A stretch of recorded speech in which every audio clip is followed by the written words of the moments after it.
may join in and just be like this area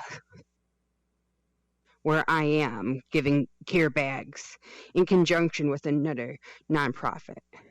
And what is your goal? Like, do you have a number that, like, you know that you've had a successful year if you give X amount of bags away? Do you have a number in your head that is, like, you know you've done your job? I'd like to be able to donate at least 100 a month. Okay. Wow. So 1,200 bags a year is what you'd really like to be able to do? Yes. That's phenomenal. That's phenomenal. And have you ever had a conversation with anybody that's received one of your bags? I don't expect it, but many times when we help a woman battling cancer, we'll get a note or something that just says thank you and how much the day that they had their makeover, what it meant. Have you ever heard from anybody that has received a bag from you and what it's meant to them to get that during that time? I have. I posted a picture on my Instagram because in the bags I give a card to the Instagram if they want to learn more. And I had 2 women actually write me, and the first woman was like, I'm going to be having chemo for the rest of my life, and I get so downhearted, and just to know that there's someone there, even if they don't know who I am, rooting for me, really warmed my heart. Mm-hmm. That's awesome. That's awesome. Well, and I know that too, and people don't understand, but there are some people that walk this journey alone, that they go through their cancer diagnosis, they go through their cancer treatment, and there isn't anybody there. There isn't anybody there to hold their hand. There isn't anybody there to tell them that they'll be okay. There isn't anybody there to do these special little things for them. So I think that you wanting to make people feel as loved as you did while you went through your cancer diagnosis and through your treatment, I think is incredible. And it's so valuable because, like I said, there are some people that just don't understand. And I find too, in the work that I've done, and I don't know if you experience this, but a lot of times when women are diagnosed with cancer or people are diagnosed with cancer, people don't know what to say, so they say nothing and stay away. So just about the time, you need that support and you need somebody around to be able to tell you that it's going to be okay or to share a little bit of love with you. They're gone because they don't know what to do. They're fearful they're going to say the wrong thing. Have you experienced that?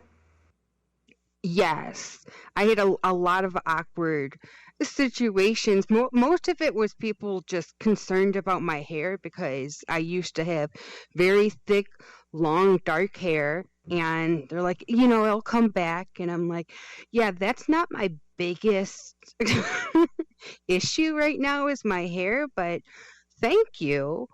And they're like, you're still beautiful, and they would say that, and that's the only thing that they would say, and I'm like, okay. And it annoyed me that they would say about my hair, but I thought, this is where they think the safe area is, and they don't want to cross into where they might hurt my feelings or something along those lines. And I'm like, if you have questions or anything, just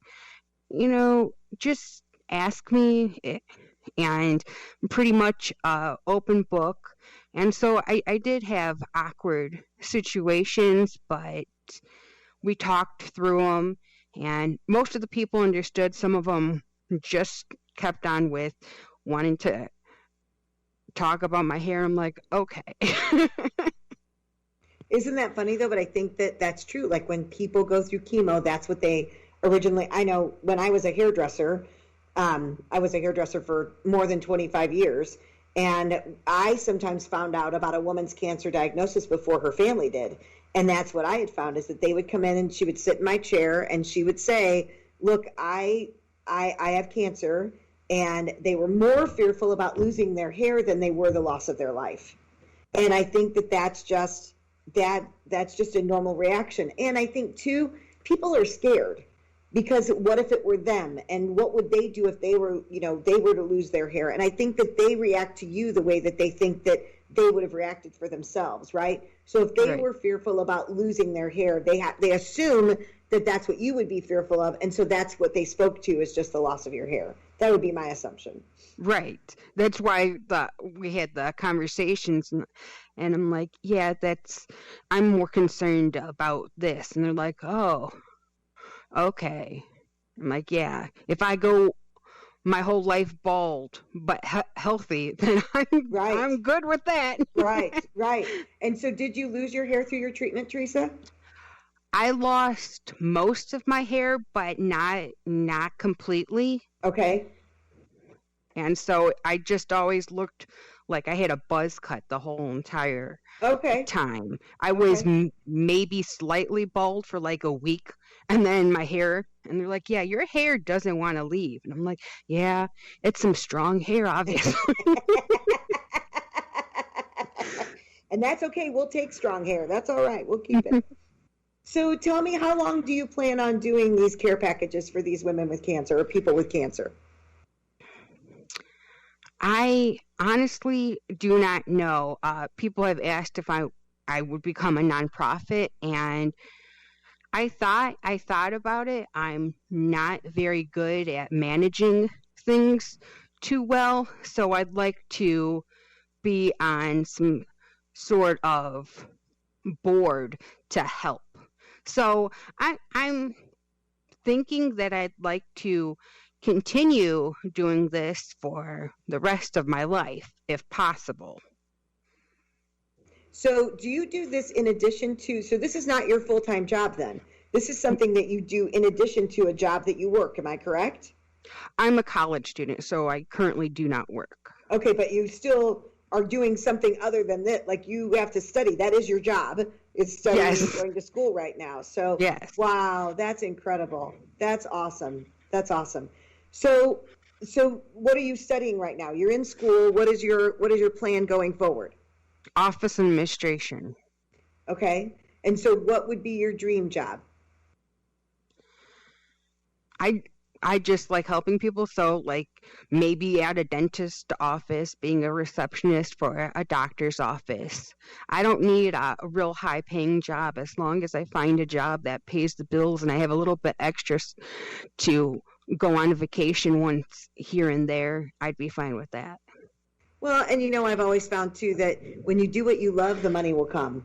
So if that's what you would love to do, then you'll be surprised the value that you would be to other people, and you won't have to worry about it, because that it'll just come to you. How much longer do you have in school, Theresa, before you complete your degree? I believe about 2 years. And that's not bad. That's awesome. And is this something, did your journey change with your cancer diagnosis, or did you always know that you wanted to be like an administrative support person? I always wanted to be administrative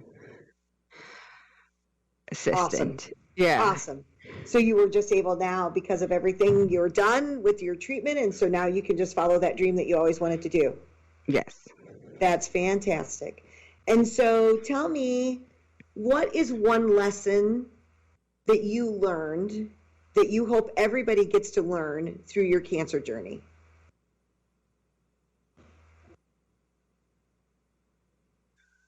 That you can rely on people when you talk to them deeply.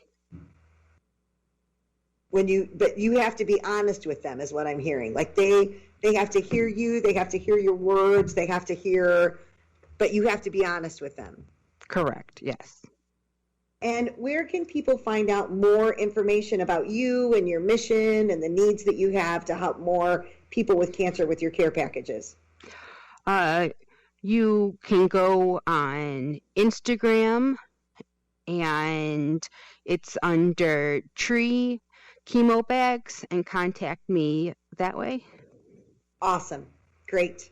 Well, thank you so much for taking the time out of your schedule to join me today. I am so grateful for your mission. You have no idea how much that helps people, because really it is all about showing love, and there are people out there that just need to feel a little extra care. So I'm so grateful that you've taken this mission and that you're helping as many people as you are. So thank you, Theresa.